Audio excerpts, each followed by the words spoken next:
Before I begin, I want to say that my videos aren't meant to replace the original works used.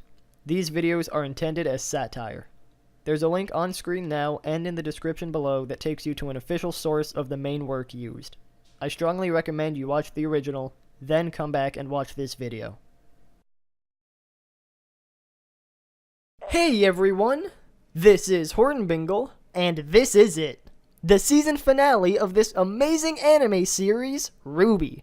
I didn't think I'd make it this far when I started making these videos all the way back in June, but this is what the show's been building up to.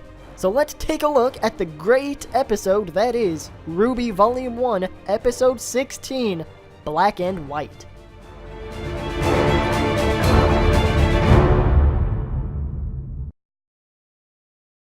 We begin exactly where the last episode left off, with Sun and Blake at a cafe, where Blake has a confession for Sun. Of course. I don't think there's a faunus on the planet who hasn't heard of them. I was once a member of the White Fang. Wait a minute, you were a member of the White Fang? Wow, Sun, that was really smooth.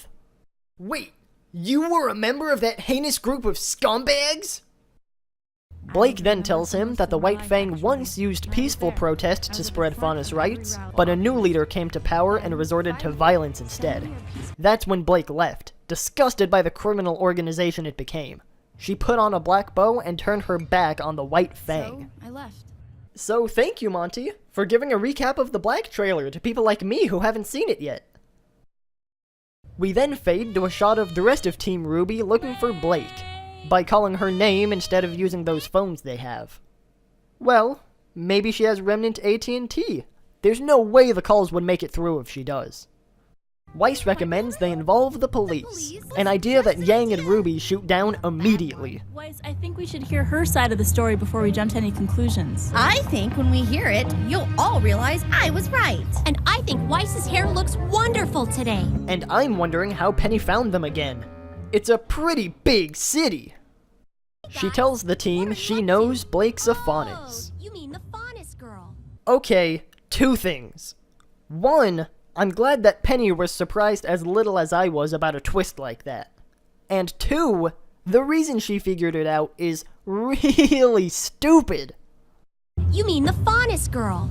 Wait, how did you know that? The cat ears? What cat ears? She wears a bow. So what? Every character who wears a bow is now a faunus?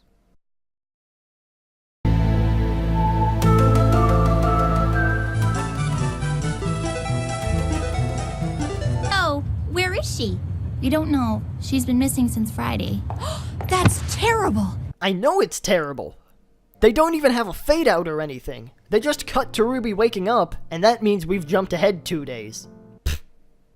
Blake and Sun take a walk down Vale Street, discussing a plan to prove the White Fang's innocence. The White Fang is behind these robberies. They've never needed that much dust before. Remind me, why does Blake still defend the White Fang? In the very last scene, she tells Sun that she left because they got too violent. Did something change between these two conversations? Whatever. Sun's on a roll. Just let him keep going. To go to the place where they would most likely go to and not find them there, right? While I was on the ship, I heard some guys talking about offloading a huge shipment of dust coming in from Atlas. Convenient. You're sure? Weiss and Yang get a quick cameo before we cut to Penny and RWBY strolling down Vale Avenue. Penny shows about as much tact as I would, asking RWBY why Blake ran off. Why? Well, you see, Blake might not be who we thought she was. She didn't exactly talk to us before she decided to run off. Really though, I really like this scene. We already know what RWBY's feeling, but it's nice to have her put those feelings into words. After all, this is some pretty heavy stuff for RWBY, and it's great to see her learn from the experience. Back to Sun and Blake, now on a rooftop overlooking the next likely target of the White Fang. What we get next is classic Sun. Now they're just sitting there. Cool. I stole you some food. Do you always break the law without a second thought? Hey, weren't you in a cult or something? I love those little moments of the show. They add nothing to the plot, but they really give the characters personality, just as much as big monologues can. Sometimes it's the little things that stick around the longest. It looks like Sun was right, because the White Fang drop in to take the dust. Oh no. Is that them? Is that them? What happened to... I don't think there's a Faunus on the planet who hasn't heard of them. Unless there's a competing Faunus organization called Wolf 3 Scratch, I think it's a pretty safe bet. Alright, grab the tow cables. And while you're at it, find something for me to shoot with my Nerf long shot. Blake's disappointed that the White Fang are actually behind the fence, and I am too a little bit. Until this happens. We're not exactly the most inconspicuous bunch of thieves at the moment, so why don't you animals try to pick up the pace?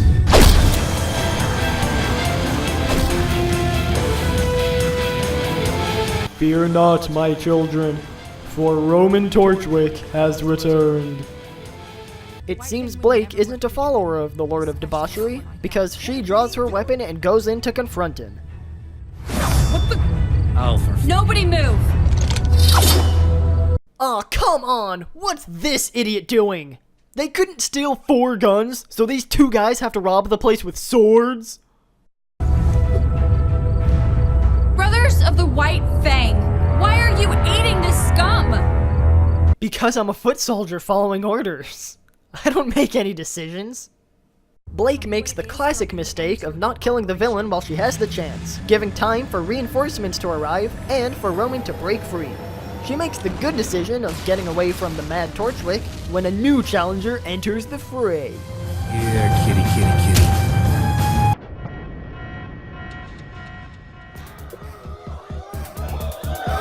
And now, the moment you've all been waiting for.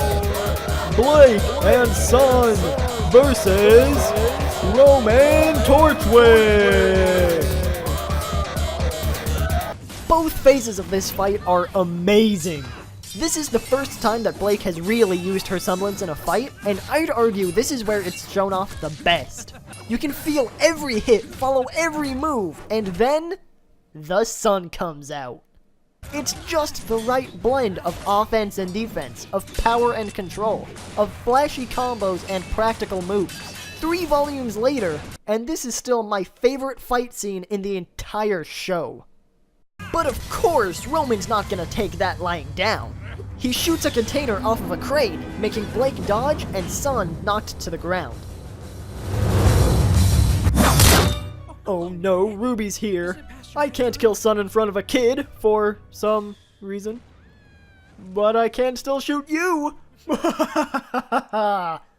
When they saw the explosion, Ruby and Penny rushed to the docks as fast as they could.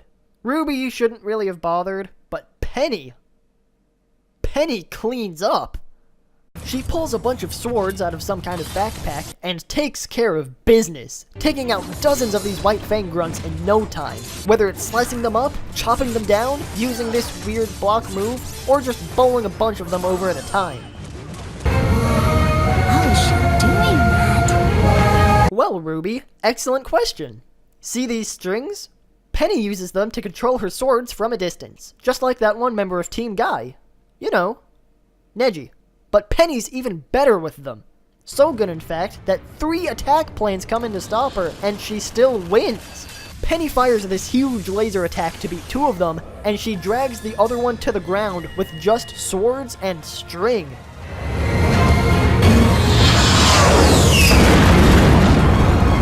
What were they ever worried about?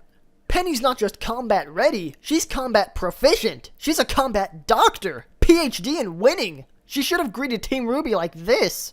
I'm capable of bringing down a helicopter with my bare hands. She looks unstoppable.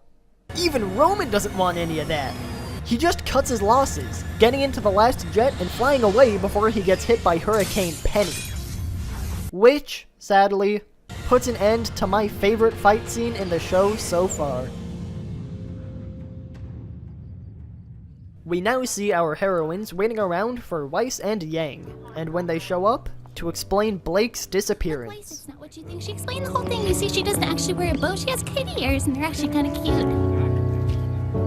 Now, the next few sentences are very important. Weiss's reaction to what Blake says will either make this episode terrible or make it excellent. So, which is it? Weiss, I want you to know that I'm no longer associated with the White Fang. Back when I was with... Stop. Do you have any idea of how long we've been searching for you? Well, yeah, Ruby said it was all weekend. 12 hours. No, I'm pretty sure it was what Ruby said. Weiss must have just misspoken. 12 A lot. hours. 12 hours, 12 hours. And in that 12 hours, I've decided... I don't care. You don't care? I don't want to hear it. All I want to know is that the next time something this big comes up, you'll come to your teammates. That's good enough for me. Weiss doesn't take back what she said before, but she's definitely trying to make amends. For someone like Weiss, the fact that she's trying to improve tells me that she's on the right track. After all, people rarely change overnight, or even in 12 hours. Of course. Yeah, Team Ruby is back together! We see Penny taken away somewhere, and this advertisement for Crow that turns out to be meaningless. And that's Black and White. My favorite episode of RWBY so far. Like I said in The Badge and the Burden, you may think I'm biased because this episode stars 4 of my favorite characters, but again, these characters are my favorites because of episodes like this. I barely know where to begin. The beginning establishes Blake's character and sets up for the fight scene, undoubtedly one of the best fight scenes in the show, by the way, and Weiss made up with her team in a way that both feels natural and deepens the bonds between them. Sure, she didn't change all at once, but that just makes the journey more worth it. And that's one of the things I love about this show. So many times we've seen characters go through change that takes time. A lot of my favorite episodes are at the end of a character arc, and there really aren't many of them. We take the time to get to know the characters, and we see them overcome adversity, which makes it all the better when it pays off. Every choice means something, and every moral is well earned. Here's to RWBY, my favorite show of all time. I hope you enjoyed, and I hope you have a nice day.